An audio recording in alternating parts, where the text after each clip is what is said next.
ಅದಕ್ಕೆ ಕ್ಲಬ್ಗೆ ಬರುವಾಗ ಚಪ್ಪಲ್ ಹಾಕಿದಾನ, ಶೂ ಹಾಕಿದಾನ, ಅಥವಾ ಲುಂಗಿ ಇಟ್ಟಿದ್ದಾರ ಅಥವಾ ಸೂಟ್ ಹಾಕಿದಾನ ಅಂತ ನೋಡೋದಲ್ಲ, ನಿಮ್ಮ ಕಿಚನನ್ನು ಸ್ವಲ್ಪ ನೋಡಬೇಕಂತ ನಾವು ಇವತ್ತು ಹೇಳಲಿಕ್ಕೆ ಬಯಸ್ತೇವೆ.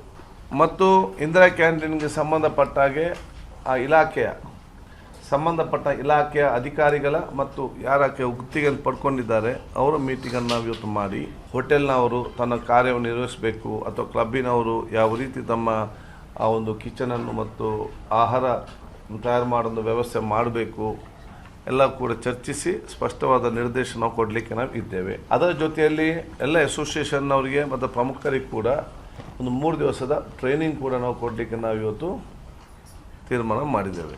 ಇವರು ಕೂಡ ಹೋಟೆಲ್ನವರು ಇರಲಿ, ಇನ್ನಿತರ ನಮ್ಮ ಸಂಸ್ಥೆಯವರು ಇರಲಿ ಅಥವಾ ಈ ಆಹಾರ ಉತ್ಪಾದನೆ ಮಾಡುವವರು ಇರಲಿ, ಅವರು ಕೂಡ ಮೇಲಧಿಕಾರಿಗಳು ತಳಮಟ್ಟದವರೆಗೆ ನೋಡುವಂಥ ಜವಾಬ್ದಾರಿ ಕೂಡ ಇವತ್ತು ಹಮ್ಮಿಕೊಳ್ಬೇಕು. ತಕ್ಷಣ ಅದಕ್ಕೆ ಅವರೇನಾದರೂ ನಮಗೆ ಆ QR ಕೋಡ್ಗೆ ಸ್ಕ್ಯಾನ್ ಮಾಡಿ ಕಳಿಸಿದರೆ ಅಧಿಕಾರಿಗಳು ಅವನು ಹೋಗಲೇಬೇಕು, ಅಲ್ಲಿ ಸ್ಯಾಂಪಲ್ ತಗೊಳ್ಳೇಬೇಕು, ಅದನ್ನು ಕಳಿಸಲೇಬೇಕು. ಕಳಿಸದಿದ್ದರೆ ನಮಗೆ ರೆಕಾರ್ಡ್ ಬರ್ತದೆ, ಎಷ್ಟು ಕಂಪ್ಲೇಂಟ್ ಬಂದಿದೆ, ಇವರು ಎಷ್ಟು ಕಡೆ ಹೋಗಲಿಲ್ಲ, ಯಾಕೆ ಹೋಗಲಿಲ್ಲ ಅಂತ ಹೇಳಿಕೊಂಡು ಅದು ವೆರಿಫೈ ನಾವು ಖಂಡಿತ ಮಾಡಿ ಇವತ್ತು ಮಾಡುವಂಥದ್ದು. ಒಂದು ಬಹುಶಃ ಮುಂದಿನ ವಾರ ಅಥವಾ ಒಂದು ಫೋರ್ಟ್ನೈಟಲ್ಲಿ ವಿದಿನ್ 15 ಡೇಸ್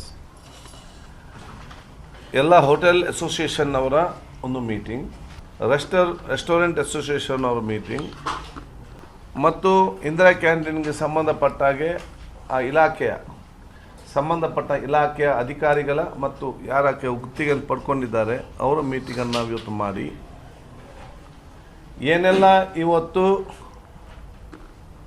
ಕಳೆದ ಒಂದು 20-25 ದಿವಸ ಒಳಗಡೆ ವಿವಿಧ ಕಡೆ ನಾವು ತಪಾಸಣೆ ಮಾಡೋ ಸಂದರ್ಭದಲ್ಲಿ ಆಹಾರಕ್ಕೆ ಸಂಬಂಧಪಟ್ಟಾಗೆ ಏನೆಲ್ಲ ಇವತ್ತು ನಾವು ಕೆಲವೊಂದು ಲೋಪದೋಷ ಕಂಡು ಬಂದಿದ್ದೇವೆ ಅದೆಲ್ಲವೂ ಕೂಡ ಚರ್ಚೆ ಮಾಡಿ ಸ್ಪಷ್ಟವಾಗಿ ಯಾವ ರೀತಿ ಆ ಒಂದು ಹೋಟೆಲ್ನವರು ತನ್ನ ಕಾರ್ಯವನ್ನು ನಿರ್ವಹಿಸಬೇಕು ಅಥವಾ ಕ್ಲಬ್ಬಿನವರು ಯಾವ ರೀತಿ ತಮ್ಮ ಆ ಒಂದು ಕಿಚನನ್ನು ಮತ್ತು ಆಹಾರ ತಯಾರು ಮಾಡೋ ವ್ಯವಸ್ಥೆ ಮಾಡಬೇಕು ಎಲ್ಲ ಕೂಡ ಚರ್ಚಿಸಿ ಸ್ಪಷ್ಟವಾದ ನಿರ್ದೇಶನ ಕೊಡಲಿಕ್ಕೆ ನಾವು ಇದ್ದೇವೆ.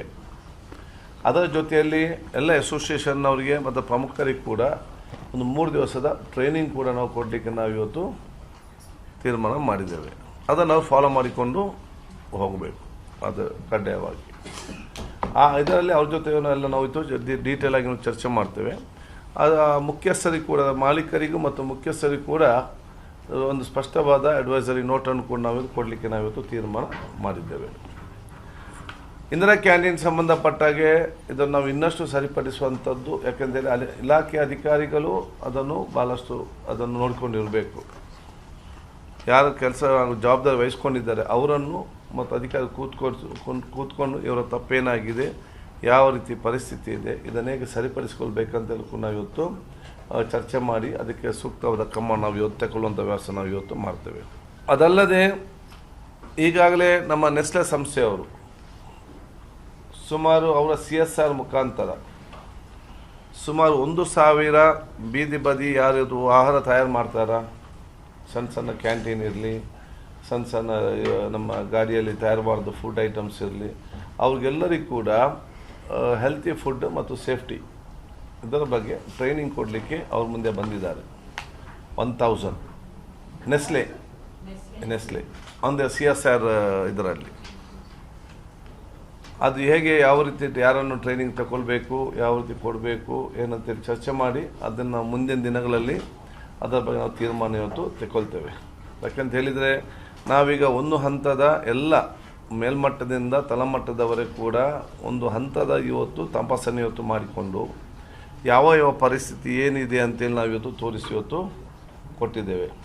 ಒಂದು ಕಡೆ ಜನರು ಕೂಡ ಜನಜಾಗೃತರಾಗಬೇಕು. ಇವರು ಕೂಡ ಹೋಟೆಲ್ನವರು ಇರಲಿ, ಇನ್ನಿತರ ನಮ್ಮ ಸಂಸ್ಥೆಯವರು ಇರಲಿ ಅಥವಾ ಈ ಆಹಾರ ಉತ್ಪಾದನೆ ಮಾಡುವವರು ಇರಲಿ, ಅವರು ಕೂಡ ಮೇಲಧಿಕಾರಿಗಳು ತಳಮಟ್ಟದವರೆಗೆ ನೋಡುವಂಥ ಜವಾಬ್ದಾರಿ ಕೂಡ ಇವತ್ತು ಹಮ್ಮಿಕೊಳ್ಬೇಕು. ನಾಳೆ ಹೇಳಲಿಕ್ಕಾಗೋದಿಲ್ಲ, ನನಗೆ ಗೊತ್ತಿರಲಿಲ್ಲ, ನಾನು ಅವ್ರಿಗೆ ಜವಾಬ್ದಾರಿ ಕೊಟ್ಟಿದ್ದೆ, ಅವರು ಹೀಗೆ ಮಾಡಿ, ಯಾಕೆಂದರೆ ಇವರೇ ಜವಾಬ್ದಾರಿ ಅಲ್ಲ, ಇನ್ಕಮ್ ಹೋಗಿದ್ದು ಇವರಿಗೆಲ್ಲ, ಅದು ಜವಾಬ್ದಾರಿ ಕೂಡ ಇವರಿಗೆ ಇದ್ದೇ ಇರ್ತದೆ. ಇದನ್ನು ಅದಕ್ಕಾಗಿ ಎಲ್ಲರಿಗೂ ಕೂಡ ಇವತ್ತು ನಾವು ಜವಾಬ್ದಾರಿ ಕೆಲಸ ಮಾಡಿದ್ದೇವೆ. ಅದ್ರ ಜೊತೆಯಲ್ಲಿ ಇವತ್ತು QR ಕೋಡ್ ಮಾಡಿಕೊಂಡು ಇದರಲ್ಲಿ ಎಲ್ಲ ಕಡೆ ಪ್ರತಿಯೊಂದು ಕಡೆ ಕೂಡ ನಮಗೆ ಹುಡುಕ್ಲಿಕ್ಕೆ ಆಗೋದಿಲ್ಲ. ಸೊ ಯಾರಾದರೂ ಕಸ್ಟಮರ್ಸ್ ಹೋದರೆ ಅವ್ರಿಗೆ ಏನಾದರೂ ಸ್ವಲ್ಪ ಮಟ್ಟಿನ ಅದರಲ್ಲಿ ಸಂಶಯ ಬಂದರೆ, ಅದು ಸ್ಮೆಲ್ಲಲ್ಲಿ ಇರಲಿ, ಅವ್ರ ಪ್ರಿಪ್ರೇಷನಲ್ಲಿ ಇನ್ನೊಂದಿರಲಿ, ತಕ್ಷಣ ಅದಕ್ಕೆ ಅವ್ರೇನಾದರೂ ನಮಗೆ QR ಕೋಡ್ಗೆ ಸ್ಕ್ಯಾನ್ ಮಾಡಿ ಕಳಿಸಿದರೆ ಅಧಿಕಾರಿಗಳು ಅವನು ಹೋಗಲೇಬೇಕು, ಅಲ್ಲಿ ಸ್ಯಾಂಪಲ್ ತಗೊಳ್ಳೇಬೇಕು, ಅದನ್ನು ಕಳಿಸಲೇಬೇಕು. ಕಳಿಸದಿದ್ದರೆ ನಮಗೆ ರೆಕಾರ್ಡ್ ಬರ್ತದೆ, ಎಷ್ಟು ಕಂಪ್ಲೇಂಟ್ ಬಂದಿದೆ, ಇವರು ಎಷ್ಟು ಕಡೆ ಹೋಗಲಿಲ್ಲ, ಯಾಕೆ ಹೋಗಲಿಲ್ಲ ಅಂತ ಹೇಳಿಕೊಂಡು ಅದು ವೆರಿಫೈ ನಾವು ಖಂಡಿತ ಮಾಡಿ ಇವತ್ತು ಮಾಡುವಂಥದ್ದು. ಅದಕ್ಕೆ ಯಾವ ಒಂದು ಬಾರ್ಕೋಡ್ನ ಅವಕಾಶ ನಾವು ಇವತ್ತು ಕಸ್ಟಮರ್ಸ್ಗೆ ಕೊಟ್ಟಿದ್ದೇವೆ, ಅದರ ಪ್ರಯೋಜನ ಯಾರು ಪಡ್ಕೊಳ್ಬೇಕು? ಆ ಕಸ್ಟಮರ್ಸ್ ಪಡ್ಕೊಳ್ಬೇಕಲ್ಲ. ನಾವು ಇಂಡಿಯಾದಲ್ಲೇ ಫಸ್ಟಾಗಿ ನಮ್ಮಲ್ಲಿ ಫುಡ್ ಸೇಫ್ಟಿ ಡಿಪಾರ್ಟ್ಮೆಂಟ್ನವರು ಆ ಗ್ರಾಹಕರ ಹಿತವನ್ನು ನಾವು ಗಮನದಲ್ಲಿಟ್ಟುಕೊಂಡು ಭಾರತದಲ್ಲೇ ಪ್ರಪ್ರಥಮ ಒಂದು QR ಕೋಡ್ ಬಾರ್ಕೋಡ್ ಕೊಟ್ಟ ಸಂದರ್ಭದಲ್ಲಿ ಅದನ್ನು ಉಪಯೋಗ ಮಾಡೋ ಜವಾಬ್ದಾರಿ ಸಮಾಜಕ್ಕಿದೆ. ಆ ಕೆಲಸವನ್ನು ಕೂಡ ಇವತ್ತು ಮಾಡಬೇಕಂದು ನಾನು ಹೇಳಲಿಕ್ಕೆ ನಾನು ಇವತ್ತು ಬಯಸ್ತೇನೆ. ಅದಕ್ಕಾಗಿ ಬಹುಶಃ ಮೊನ್ನೆ ಬೇರೆ ಬೇರೆ ಹೋಟೆಲ್ ಇರಲಿ, ಇವತ್ತು ನಮ್ಮ ಕ್ಯಾಂಟೀನ್ಸ್ ಇರಲಿ, ಆ ಸಂಸ್ಥೆ ಹಲವಾರು ಕ್ಲಬ್ಗಳು ಕೂಡ ಇವತ್ತು ತಪಾಸಣೆ ಇವತ್ತು ಮಾಡಿದ್ದಾರೆ. ಅದಕ್ಕೆ ಕ್ಲಬ್ಗೆ ಬರುವಾಗ ಚಪ್ಪಲ್ ಹಾಕಿದಾನ, ಶೂ ಹಾಕಿದಾನ, ಅಥವಾ ಲುಂಗಿ ಇಟ್ಟಿದ್ದಾರೆ, ಅಥವಾ ಸೂಟು ಹಾಕಿದಾನ ಅಂತ ನೋಡೋದಲ್ಲ, ನಿಮ್ಮ ಕಿಚನನ್ನು ಸ್ವಲ್ಪ ನೋಡಬೇಕಂತ ನಾವು ಇವತ್ತು ಹೇಳಲಿಕ್ಕೆ ಬಯಸ್ತೇವೆ. ಅದು ಇಂಪಾರ್ಟೆಂಟ್. ಅವರ ಮಾಲೀಕರು ಮತ್ತು ಮ್ಯಾನೇಜರ್ ಮತ್ತು ಸೆಕ್ರೆಟರಿಗಳು ಯಾರಿದ್ದಾರೆ ಇದನ್ನು ನೋಡಬಹುದು, ನಿಮ್ಮ ಕಿಚನನ್ನು ಹೇಗಿದೆ ಅಂತ ನೋಡಿಕೊಳ್ಳಿ. ಅದು ಮೊದಲ ಇವತ್ತು ಆದ್ಯತೆ ಅವರತ್ತೆಲ್ಲ ಕೊಡಬೇಕು. ನಮ್ಮ ಕಾರ್ಯಕ್ರಮಗಳನ್ನು ನೀವು ನೋಡ್ತಾ ಇದ್ರೆ ನಮ್ಮ ಚಾನೆಲ್ ಅನ್ನ ಸಬ್ಸ್ಕ್ರೈಬ್ ಮಾಡಿ, ಪಕ್ಕದ ಬೆಲ್ ಐಕಾನ್ ಒತ್ತಿ ನಮ್ಮನ್ನ ಬೆಂಬಲಿಸಿ. ಹಾಗೆ ನಮ್ಮ ಕಾರ್ಯಕ್ರಮಗಳನ್ನ ಲೈಕ್ ಮಾಡಿ, ಕಮೆಂಟ್ ಮಾಡಿ, ಅದನ್ನ ಬೇರೆಯವರಿಗೂ ವಾಟ್ಸ್ಆಪ್ ಮೂಲಕ ಶೇರ್ ಮಾಡಿ. ನೀವು ಹೀಗೆ ಮಾಡಿದಾಗ ನಮ್ಮ ಚಾನೆಲ್ ಇನ್ನಷ್ಟು ಮತ್ತಷ್ಟು ಜನರಿಗೆ ತಲುಪಲು ನೀವು ನಮ್ಮೊಂದಿಗೆ ಸಹಕರಿಸಿದ ಹಾಗಾಗುತ್ತೆ. ಇದು ನೀವು ಯಾವುದೇ ಖರ್ಚಿಲ್ಲದೆ ಕೆಲವೇ ಸೆಕೆಂಡುಗಳಲ್ಲಿ ನೀಡಬಹುದಾದ ಸಹಕಾರ. ಧನ್ಯವಾದಗಳು.